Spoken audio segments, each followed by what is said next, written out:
नमस्कार मित्रांनो, वाय मराठी या यूट्यूब चॅनलमध्ये आपल्या सर्वांचे स्वागत आहे। तर मित्रांनो, तुमच्या बँक अकाउंटमध्ये कुठल्या योजनेचे महाराष्ट्रातील भरपूर योजना आहेत। लाडकी बहीण योजना आहे, PM किसान योजना आहे, ते नमो शेतकरी योजना आहे, अशा भरपूर योजना आहेत। कुठल्याही महाराष्ट्रातील सरकारी योजनेचे पैसे तुमच्या बँकेमध्ये जर येत नसतील तर तुम्हाला हे काम करायचं आहे। हे काम केलं तर तुमच्या बँकेमध्ये जे योजनांचे पैसे आहेत ते ताबडतोब यायला सुरू होतील। तर मित्रांनो, कोणतं काम आहे आणि कसं करायचं आहे तुम्ही घरी बसल्या तुमच्या मोबाईलच्या माध्यमातून हे काम करू शकतात। तर मित्रांनो, व्हिडिओ संपूर्ण पहा आणि चॅनलवरती पहिल्यांदा असाल तर चॅनलला सबस्क्राईब करा। विशेष म्हणजे मित्रांनो, तुम्हाला जर तुमच्या ह्या दुसऱ्या बँकेमध्ये पैसे येत असतील आणि दुसऱ्या बँकेमध्ये घ्यायचे असतील, वेगवेगळे बँके असतील, तुम्हाला बँक चेंज करायचे असतील पैसे येण्यासाठीचे अनुदान, ते पण आपण या ठिकाणी चेंज करू शकतो। उशीर न करता व्हिडिओला सुरू करूयात। तर या ठिकाणी आपल्याला यायचं आहे npci.org.in ह्या वेबसाईटवर यायचं आहे आणि ह्या वेबसाईटवर आल्यानंतर तुम्हाला ह्या वेबसाईटची लिंक जी आहे तुम्हाला आपल्या व्हिडिओच्या डिस्क्रिप्शनमध्ये दिली आहे, तिथून तुम्ही डायरेक्ट आपल्या ह्या वेबसाईटवर येऊ शकतात। आता ह्या ठिकाणी आल्यानंतर तुम्हाला काय करायचं आहे, या ठिकाणी आल्यानंतर आपल्याला या ठिकाणी दिसत आहे कंझ्युमर, हे कंझ्युमर ऑप्शन दिसत आहे। तर ह्या कंझ्युमर ऑप्शनवरती जे आहे ते आपल्याला क्लिक करायचं आहे। आता कंझ्युमर ऑप्शनवरती क्लिक केल्यानंतर आपल्याला या ठिकाणी खाली भरपूर ऑप्शन आलेले आहेत। तर आपल्याला ह्यापैकी जे आहे ते शेवटचं ऑप्शन भारत आधार सीडिंग इनेबल बेस याच्यावरती आपल्याला जे आहे ते क्लिक करायचं आहे। तर आपण या ठिकाणी जे आहे ते क्लिक करूयात। भारत आधार सीडिंग या ठिकाणी क्लिक केलेलं आहे आपण। या ठिकाणी क्लिक केल्यानंतर या ठिकाणी पाहू शकता तुमच्या पुढे जे आहे ते असे भरपूर ऑप्शन आलेले आहेत।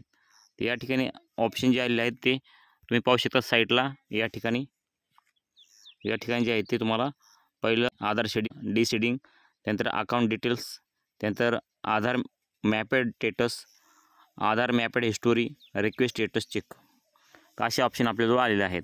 तर तुम्हाला यापैकी जे आहे ते तुम्हाला आधार सीडिंग डीसीडिंग हे ऑप्शनवरती क्लिक करायचं आहे।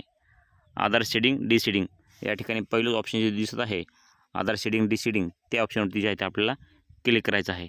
तर या ठिकाणी आपण आधार सीडिंग डीसीडिंगवरती क्लिक केलेलं आहे आणि त्यानंतर या ठिकाणी जे आहे ते आधारचे नंबर आपल्याला टाकून घ्यायचा आहे।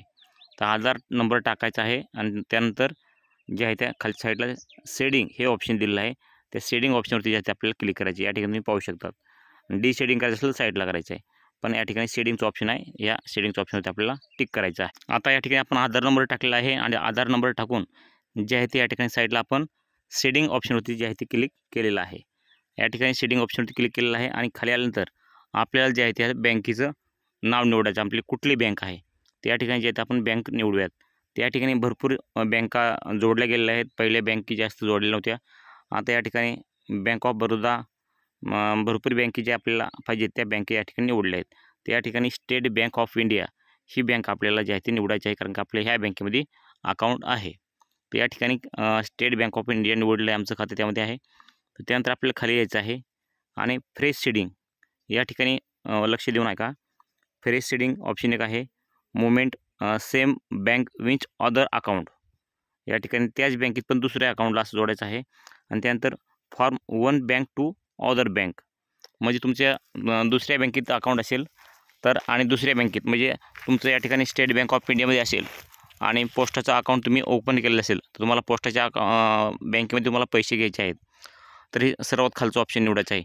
आणि तुम्हाला फ्रेश सेडिंग निवडायचं, फ्रेश सेडिंग करायचं असेल, तुम्हाला एकच तुमचं बँक अकाउंट असेल तर तुम्हाला या ठिकाणी फ्रेश सेडिंग या वरच्या ऑप्शनवरती जे क्लिक करायचे आहे, फ्रेश सेडिंग ह्या ऑप्शनवरती क्लिक करायचं आहे, म्हणजे तुमचे पैसे जे आहेत ते तुमच्या बँक अकाउंटमध्ये यायला लागतील। तर आपण फ्रेश सेडिंग यावरती क्लिक करूयात।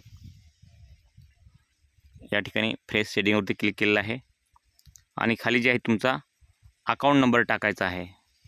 अकाउंट नंबर बरोबर तर आपण अकाउंट नंबर टाकून घेऊयात। या ठिकाणी आपण अकाउंट नंबर टाकून घेतलेला आहे। अकाउंट नंबर टाकल्यानंतर जे आहे ते आपल्याला साईडला खालच्या साईडला टिक करायचं आहे, by submit my Aadhaar number bank account number and other details on platform, या असं खाली दिलेलं आहे संपूर्ण माहिती, या ठिकाणी तुम्ही वाचून घेऊ शकतात। खाली आल्यानंतर तुम्हाला या ठिकाणी कॅप्चा टाकून घ्यायचा आहे, कोड दिलेला आहे तो कोड आपल्याला जे आहे त्या ठिकाणी टाकून घ्यायचा आहे। कोड बरोबर टाका। आपण या ठिकाणी कोड टाकलेला आहे आणि कोड टाकल्यानंतर खालच्या साईडला जे आहे ते आपल्याला ऑप्शन दिलेला आहे सबमिट, हिरव्या कलरचा ऑप्शन दिलेला आहे सबमिटचा। या ठिकाणी कोड टाकल्यानंतर खालच्या साईडला सबमिट असं ऑप्शन दिलेलं आहे, आपल्याला सबमिट या ऑप्शनवरती क्लिक करायचं आहे। तर सबमिट केलेलं आहे एक तुमच्यापुढं फॉर्म ओपन होईल आणि फॉर्म ओपन झालं तर आपल्याला या ठिकाणी ॲग्री अँड कंटिन्यू यावरती क्लिक करायचं आहे. ॲग्री अँड कंटिन्यू यावरती क्लिक केल्यानंतर आपल्याला एक OTP येईल. तो OTP जे आहे ते या ठिकाणी आपल्याला टाकायचा आहे. तर या ठिकाणी आपण OTP टाकलेला आहे. OTP टाकल्यानंतर या ठिकाणी हिरव्या अक्षरामध्ये जे कन्फर्म ऑप्शन दिसत आहे ते आपल्याला कन्फर्म ऑप्शनवरती जे आहे ते आपल्याला क्लिक करायचं आहे. या ठिकाणी कन्फर्म केलेलं आहे. Your Aadhaar number is currently mapped on India Post Payment Bank. Please click okay to proceed with State Bank of India. तर आपल्याला जे आहे ते आपल्याला जर बदलायचं असेल तर या ठिकाणी जे आहे ते कन्फर्म करायचं आहे आणि बदलायचं नसेल तर या ठिकाणी कॅन्सल करायचं आहे आणि त्याच बँकेमध्ये आपल्याला ठेवायचं आहे. तुम्हाला फक्त सांगण्यासाठी मी असं केलेलं आहे. या ठिकाणी तुम्हाला चेंज करायचं असेल बँकेमधील तर या ठिकाणी जे आहे ते कन्फर्म यावरती क्लिक करायचं आहे. म्हणजे तुम्हाला ज्या बँकेत पाहिजे त्या बँकेत हे तुमचं सेटिंग होऊन जाईल. तर आपल्याला करायचं नाही, त्यामुळे कॅन्सल या ठिकाणी केलेलं आहे आपण. या ठिकाणी कॅन्सल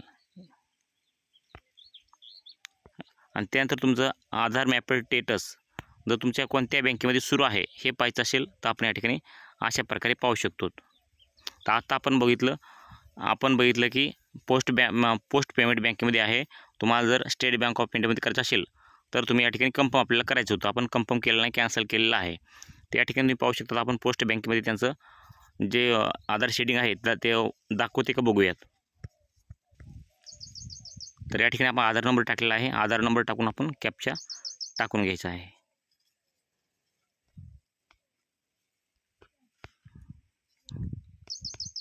आता आपण कॅप्चा पण टाकलेला आहे. कॅप्चा टाकल्यानंतर आपल्याला चेक स्टेटस ह्यावरती क्लिक करायचे आहे खालच्या हिरव्या अक्षरामध्ये. तर आपण चेक स्टेटस यावरती क्लिक करूयात. आता या ठिकाणी आपल्याला एक OTP येईल. तो OTP या ठिकाणी आपल्याला टाकून तर या ठिकाणी आपण OTP टाकला आहे. OTP टाकून जे आहे ते आपल्याला खालच्या साईडला हिरव्या कलरचं ऑप्शन दिसत आहे कन्फर्म. या कन्फर्म ऑप्शनवरती आपल्याला जे आहे ते क्लिक करायचं आहे. कन्फर्म केलं तर या ठिकाणी तुम्ही पाहू शकतात या ठिकाणी अकाउंट नंबरचे आपले शेवटचे अंक दिसत आहेत आणि मॅपर्ड स्टेटस इनेबल फॉर DBT आणि बँक नेम या ठिकाणी पाहू शकतात इंडिया पोस्ट पेमेंट बँक आणि लास्ट अपडेट जे आहे ते 24/7/2019ला झालेलं आहे. आणि या ठिकाणी पाहू शकतात जे आहे ते या ठिकाणी जे शेडिंग जे आहे ते सुरू आहे. या ठिकाणी Y दिलेला आहे, त्यामुळं या ठिकाणी काय अडचण नाही आहे. या ठिकाणी जे आहे ते इनेबल फॉर DBT असं ऑप्शन यायला पाहिजे. म्हणजे आपलं जे आहे ते या ठिकाणी अकाउंट जे आहे ते या ठिकाणी ह्या अकाउंटमध्ये आपले पैसे येतात असं या ठिकाणी दाखवलं जाते इनेबल फॉर DBT. तर मित्रांनो अशा प्रकारे तुम्ही तुमच्या अकाउंटचं जे आहे ते तुमचे पैसे कोणत्या अकाउंटमध्ये तुम्हाला घ्यायचे आहेत सरकारी योजनेचे अशा प्रकारे तुम्ही घरी बसल्या तुमच्या मोबाईलच्या माध्यमातून तुम्ही घेऊ शकतात. तर मित्रांनो तुम्हाला नक्कीच माहिती ही समजली असेल की आपल्या बँकेला आपलं आधार शेडिंग कसं करायचं आहे. त्यामुळे तुम्हाला अशा प्रकारे तुम्ही तुमचे पैसे जे आहेत तुमच्या कोणत्या बँकेमध्ये घ्यायचे आहेत तुम्ही घरी बसल्या तुमच्या मोबाईलच्या माध्यमातून ते करू शकतात.